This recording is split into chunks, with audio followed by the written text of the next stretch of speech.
Case study on short term solvency ratio. तो देखो हमारी जो सॉल्वेंसी रेशियो है उसको हम दो कैटेगरी में डिवाइड कर सकते हैं। एक है हमारा शॉर्ट टर्म सॉल्वेंसी रेशियो और एक है हमारा long term solvency ratio. Long term solvency ratio, ठीक है। देखो शॉर्ट टर्म सॉल्वेंसी रेशियो का यूज हम किसी कंपनी की शॉर्ट टर्म सॉल्वेंसी को चेक करने के लिए करते हैं। यानी कि कोई भी कंपनी अपनी शॉर्ट टर्म फाइनेंशियल ऑब्लिगेशंस को उसकी ड्यू डेट पर पे ऑफ कर पा रही है नहीं कर पा रही है, उसको जानने के लिए हम शॉर्ट टर्म सॉल्वेंसी रेशियो का यूज जो है वो करते हैं। तो बेसिकली हम शॉर्ट टर्म में सॉल्वेंसी चेक करते हैं कंपनी की। लॉन्ग टर्म सॉल्वेंसी रेशियो का यूज किया जाता है कंपनी की लॉन्ग टर्म सॉल्वेंसी को चेक करने के लिए। यानी कि कोई भी कंपनी लॉन्ग टर्म के अंदर सॉल्वेंट रहेगी या फिर नहीं रहेगी उसका पता लगाने के लिए, ठीक है। तो बेसिकली हम इसके अंदर चेक करते हैं कि कोई भी कंपनी अपनी लॉन्ग टर्म फाइनेंशियल ऑब्लिगेशन को फुलफिल कर पाएगी या फिर नहीं कर पाएगी। अब यहाँ पर हम केस स्टडी देखते हैं। अब देखो शॉर्ट टर्म सॉल्वेंसी रेशियो को एक और नाम दिया गया है, उसका नाम है लिक्विडिटी रेशियो। तो कहीं अगर आपको लिक्विडिटी रेशियो लिखा मिल जाए तो इसका मतलब यहाँ पर सेम ही है कि वो शॉर्ट टर्म सॉल्वेंसी रेशियो। तो केस स्टडी क्या है, XYZ company a mid size manufacturing firm is analysing its financial health to ensure it can meet its short term financial obligation. तो यहाँ पर एक एक्सवाइजेड कंपनी है, ठीक है, जो कि एक मैन्युफैक्चरिंग फर्म है, वो अपनी फाइनेंशियल हेल्थ का एनालिसिस कर रही है ताकि वो जान पाए कि वो अपनी शॉर्ट टर्म फाइनेंशियल ऑब्लिगेशन को फुलफिल कर पाएगी या फिर नहीं कर पाएगी। कंपनी की जो फाइनेंशियल फिगर्स है वो इस तरीके से। सबसे पहले उसके यहाँ पर करंट एसेट्स गिवन है जिसके अंदर कैश है 20,000, अकाउंट रिसीवेबल है 30,000, इन्वेंट्री है 25,000 की, प्रीपेड एक्सपेंस है 5,000 की और शॉर्ट टर्म इन्वेस्टमेंट है 10,000 की। उसके बाद करंट लायबिलिटीज गिवन है, accounts payable 12,000, short term debt 10,000, accrued expenses 5,000 और अनअर्न्ड रेवेन्यू इज 3,000। तो इसके बेस पर हमें करंट रेशियो और क्विक रेशियो को कैलकुलेट जो है वो करना है। तो ये दो important short term solvency ratios है। अब इनको कैसे कैलकुलेट किया जाता है, तो इनको कैलकुलेट करने का फॉर्मूला इस तरीके से है। करंट रेशियो का फॉर्मूला है, जब हम करंट एसेट्स को करंट लायबिलिटीज के साथ डिवाइड करते हैं तो हमारा करंट रेशियो कैलकुलेट हो जाता है। क्विक रेशियो को कैलकुलेट करने का फॉर्मूला है quick asset divided by current liabilities, ठीक है। अब इसके अंदर ये जो टर्म्स यूज किए इसका मतलब थोड़ा सा यहाँ पर समझ लेते हैं ताकि आप क्वेश्चन को आसानी से सॉल्व कर पाओ। करंट एसेट्स क्या होते हैं, तो देखो कोई भी ऐसी एसेट जिसको कंपनी एक साल में ही कैश में कन्वर्ट कर लेती है, या फिर सिंपल लैंग्वेज में बताऊं तो कोई भी ऐसी एसेट जिसका बेनिफिट कंपनी को सिर्फ और सिर्फ एक साल के लिए मिलता है वो करंट एसेट होता है। करंट लायबिलिटी क्या होता है, देखो कोई भी ऐसी फाइनेंशियल ऑब्लिगेशन जिसकी पेमेंट कंपनी को एक साल के अंदर अंदर में करनी पड़ती है वो हमारा करंट लायबिलिटी जो है वो कहलाता है, ओके। उसके बाद क्विक एसेट, क्विक एसेट क्या होता है, तो देखो क्विक एसेट जो है वो करंट एसेट का ही एक पार्ट होता है। करंट एसेट का वो पार्ट जो कि मोस्ट लिक्विड होता है, जिसको हम बहुत जल्दी कैश में कन्वर्ट कर सकते हैं, उसे हम क्विक एसेट जो है वो कहते हैं। जैसे कि एग्जांपल में कैश हो गया, बैंक बैलेंस हो गया, वो हमारे क्विक एसेट के अंदर जो है वो आते हैं, ठीक है। पर देखो करंट एसेट्स के दो ऐसी एसेट्स हैं जो कि क्विक एसेट के अंदर नहीं आते हैं। एक है हमारा इन्वेंट्री, एक है हमारा इन्वेंट्री और एक है हमारा प्रीपेड एक्सपेंस। ऐसा क्यों होता है, क्योंकि देखो ये लेस लिक्विड है, इनको हम आसानी से कैश में कन्वर्ट जो है वो नहीं कर सकते, ठीक है। इन्वेंट्री आपके पास स्टॉक है, पहले उसको आप सेल करोगे, अगर क्रेडिट सेल हुआ तो थोड़ा टाइम और आपको वेट करना पड़ेगा उसे कैश में कन्वर्ट करने के लिए। और प्रीपेड एक्सपेंस में तो आपको कैश मिलने ही नहीं वाला क्योंकि आप एम्प्लॉय से सिर्फ काम जो है वो करवाओगे। तो ये हमारा करंट एसेट्स के अंदर इंक्लूड नहीं होता है, ठीक है। अब यहाँ पर हम क्वेश्चन को सॉल्व करते हैं। तो हमें पता चल चुका है कि अगर हमें करंट रेशियो कैलकुलेट करना है, अगर हमें करंट रेशियो कैलकुलेट करना है तो इसका फॉर्मूला क्या है, current assets divided by current liabilities, okay. तो हमें अगर करंट रेशियो कैलकुलेट करना है तो ये दो चीजें चाहिए। तो यहाँ पर देखो सबसे पहले ये जो सारी चीजें हैं वो करंट एसेट्स है, यहां से लेकर यहाँ तक। और ये क्वेश्चन में आपको गिवन नहीं होगा, ये आपको खुद से आइडेंटिफाई करना पड़ेगा कि कौन सी हमारी करंट एसेट है, कौन सी हमारी करंट लायबिलिटीज है, ठीक है। तो यहाँ पर ये लगभग सारे हमारे करंट एसेट्स हैं। तो अगर हम इसको ऐड कर दें तो कैश है हमारा 20,000 का, ठीक है। उसके बाद अकाउंट रिसीवेबल है हमारे 30,000 के, इन्वेंट्री है 25,000 के, प्रीपेड एक्सपेंस है 5,000 के और शॉर्ट टर्म इन्वेस्टमेंट है 10,000 के। तो हमारा जो टोटल आया करंट एसेट का वो आया 90,000 का। कितना आया, 90,000 का। अब हमें इसे यहाँ पर डिवाइड करना है किसके साथ, करंट लायबिलिटीज के साथ। तो करंट लायबिलिटीज का टोटल यहाँ पर कितना है, ये हमारे सारे करंट लायबिलिटीज है।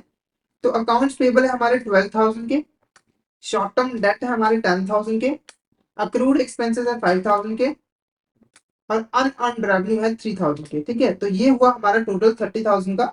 और अगर आप इसको डिवाइड करोगे तो सिंपल सा आपका जो आंसर आ जाएगा 90,000 डिवाइडेड बाय 30,000, तो ये आएगा 3:1। इसका मतलब क्या हुआ, अब देखो ये तो हमने कैलकुलेट कर लिया रेशियो। अब इसका मतलब क्या है, तो सिंपली देखो, कंपनी की अगर 1 रुपए शॉर्ट टर्म लाइबिलिटी है तो उसको पे करने के लिए उसके पास 3 रुपए की यहाँ पर करंट एसेट है। और ये जो रेशियो है वो काफी अच्छी रेशियो जो है वो मानी जाती है। नॉर्मली 2:1 ये आइडियल रेशियो जो है वो मानी जाती है, ठीक है।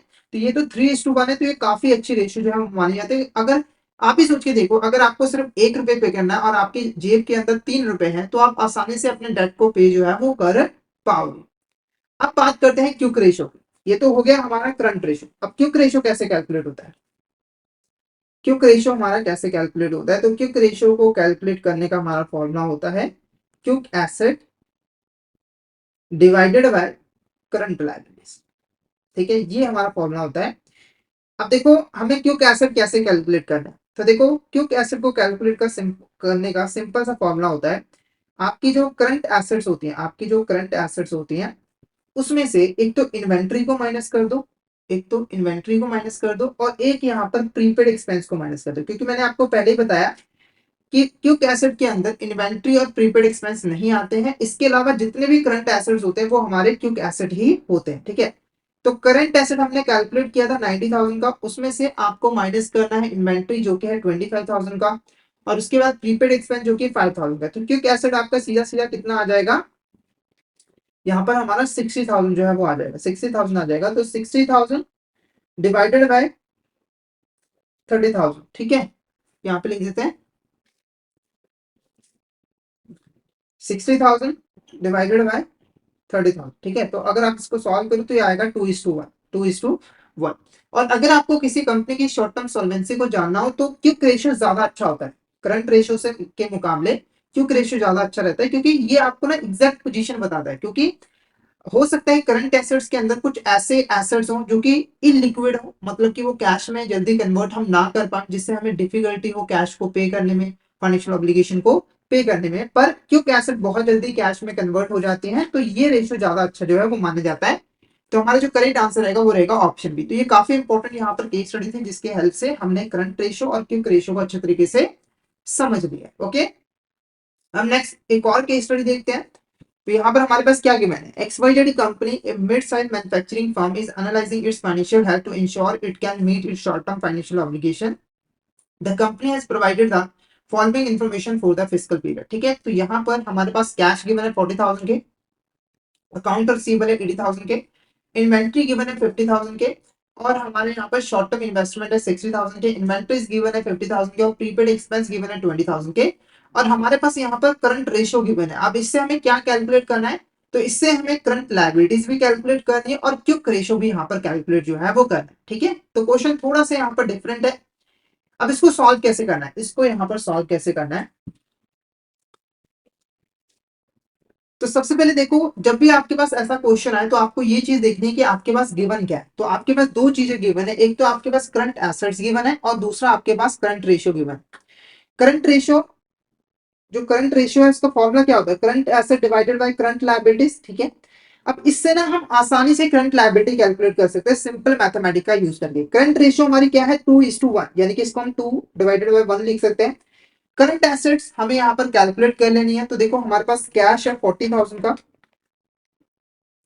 कैश है 40,000 का, अकाउंट रिसीवेबल है 80,000 का। मैं सारी कैलकुलेशन आपके सामने कर रहा हूँ।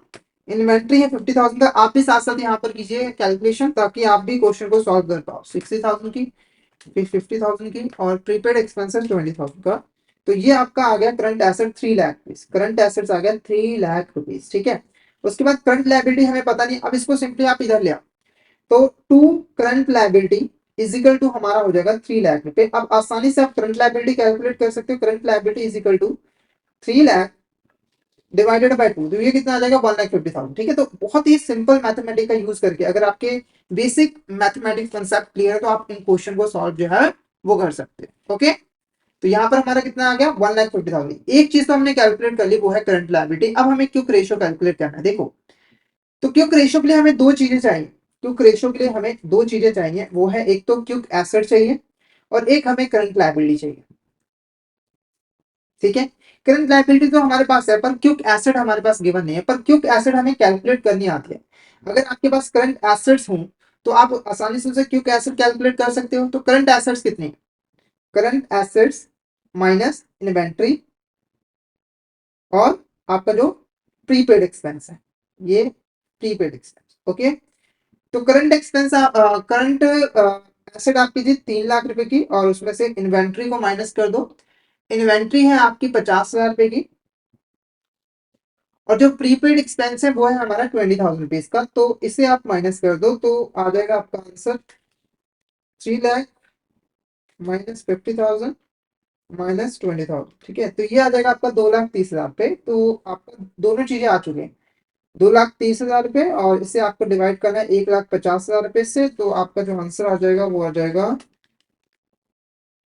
1.53, 1.5:1। इसका मतलब क्या हुआ कि अगर आपके पास 1 रुपए है आपकी फाइनेंशियल ऑब्लिगेशन, तो 1.53 रुपीज आपके पास जो है वो क्विक एसेट जो है वो पड़ी हुई है। ठीक है, तो आपका जो करंट आंसर रहेगा वो रहेगा ऑप्शन है। तो आपकी करंट लायबिलिटी 1,50,000 की, और जो रेशियो आई है क्विक रेशियो वो 1.53 की।